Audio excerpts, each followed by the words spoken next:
दोस्तों, आज हम बात करेंगे राज्य पुनर्गठन से संबंधित आयोग व समिति। देशी रियासतों का शेष भारत में एकीकरण विशुद्ध रूप से अस्थायी व्यवस्था थी।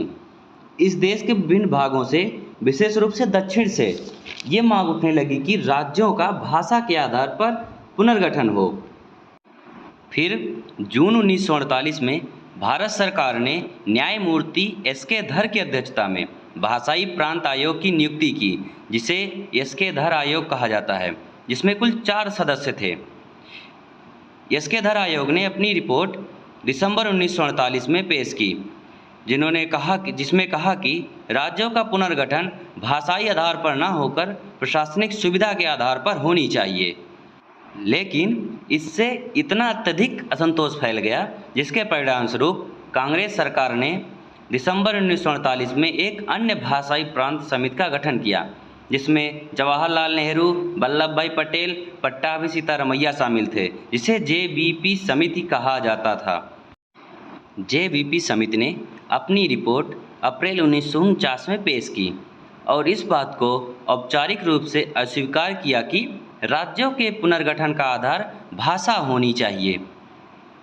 जेवीपी समिति ने भाषा के आधार पर राज्यों का पुनर्गठन होना चाहिए इस बात से साफ साफ इनकार तो कर दिया, लेकिन अक्टूबर 1953 में भारत सरकार को भाषा के आधार पर पहले राज्य के गठन के लिए मजबूर होना पड़ा, जब मद्रास से तेलुगु भाषी क्षेत्रों को पृथक कर आंध्र प्रदेश का गठन किया गया। इसके लिए एक लंबा विरोध आंदोलन हुआ, जिसके अंतर्गत 56 दिनों की भूख हड़ताल के बाद एक कांग्रेसी कार्यकर्ता पोट्टी श्रीरामुलु का निधन हो गया। पोट्टी श्रीरामुलु, जिन्होंने इस आंदोलन को लीड किया था।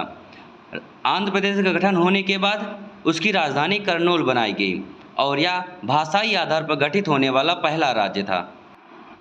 आंध्र प्रदेश के निर्माण से अन्य क्षेत्रों से भी भाषा के आधार पर राज्य बनाने की मांग उठने लगी।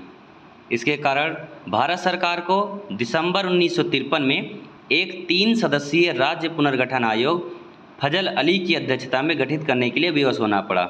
इसके अन्य 2 सदस्य थे के.एम. पणिक्कर और एच.एन. कुंजरू।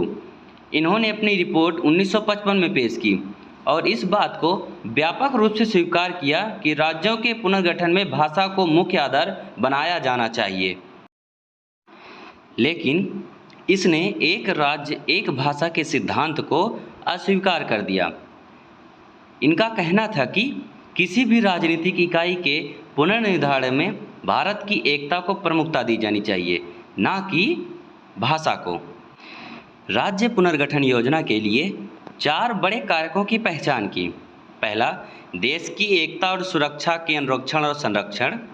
दूसरा, भाषाई व सांस्कृतिक एकरूपता। तीसरा, वित्तीय, आर्थिक और प्रशासनिक तर्क। और चौथा, प्रत्येक राज्य और दूसरे पूरे देश में लोगों के कल्याण की योजना और इसका संवर्धन होना चाहिए। इस तरह भाषा के आधार पर राज्यों का गठन तो हुआ, लेकिन एक राज्य एक भाषा को अस्वीकार कर दिया गया। अब बात करते हैं कि भाषा के आधार पर कुल कितने राज्य बने। राज्य पुनर्गठन अधिनियम 1956 और 7वें संविधान संशोधन अधिनियम 1956 के द्वारा 1 नवंबर 1956 को 14 राज्य और 6 केंद्र शासित प्रदेशों का गठन किया गया, जो इस प्रकार हैं: आंध्र प्रदेश, असम, बिहार, बम्बई, जम्मू और कश्मीर, केरल, मध्य प्रदेश, मद्रास, मैसूर, उड़ीसा, पंजाब, राजस्थान, उत्तर प्रदेश और पश्चिम बंगाल। और 6 केंद्र शासित प्रदेश इस प्रकार हैं: अंडमान और निकोबार द्वीप समूह, दिल्ली, हिमाचल प्रदेश, लक्षद्वीप, मिनिकॉय और अमीन द्वीपी का समूह, मणिपुर और त्रिपुरा। अब बात करेंगे कि इन राज्यों को किस किस क्षेत्र से मिलाकर बनाया गया।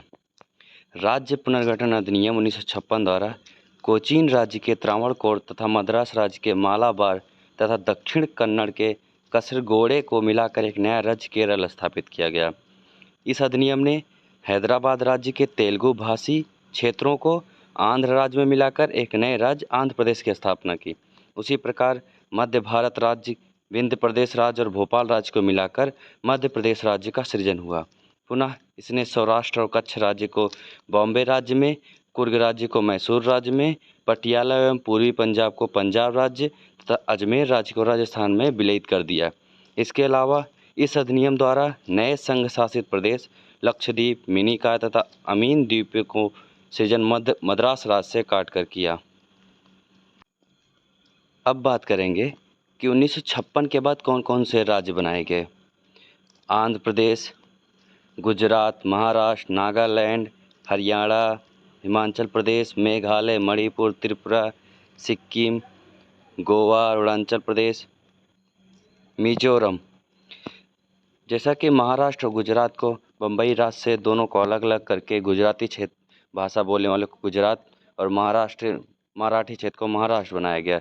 नागालैंड, नागा पहाड़ियों की निवास होने के कारण वहाँ नागालैंड बनाया गया। इस प्रकार ये सारे राज्य बनाए गए। 2000 में 3 राज्य बनाए गए, उत्तराखंड, झारखंड और छत्तीसगढ़। उत्तराखंड को उत्तर प्रदेश से अलग करके बनाया गया, झारखंड को बिहार से अलग करके और छत्तीसगढ़ को मध्य प्रदेश से अलग करके तीनों नए राज्य बनाए गए।